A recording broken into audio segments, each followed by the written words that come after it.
Good morning, everyone. Welcome to a new video on the Toyota Maintenance channel. Today, I'm going to show you how to change or replace the cabin air filter on a 2024 Toyota Corolla. Stick around to see the full process. The filter is located right behind this cover here. First, we'll unclip this part, then we'll need to push it back slightly, and then forward to remove this cover completely. After that, we'll press down on the two clips you see here to take off the second cover. Now we'll carefully take out the old filter. It's important to remember that this filter should ideally be replaced every 5,000 to 10,000 miles to keep the air in the cabin clean.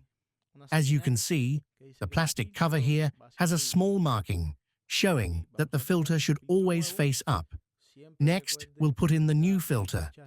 Always remember to position it so that the arrow on the filter points upwards, and make sure the plastic cover also has the arrow facing up.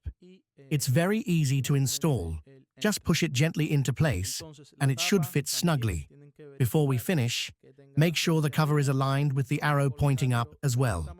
We'll put the cover back like this, and now we've successfully replaced the cabin air filter.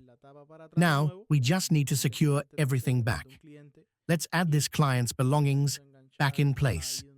We'll hook the cover onto these clips you see here and press it down as if we were closing it. Be gentle to avoid snapping any of these small clips. And there you have it. The filter is correctly replaced and everything is back in order. I hope you found this video helpful.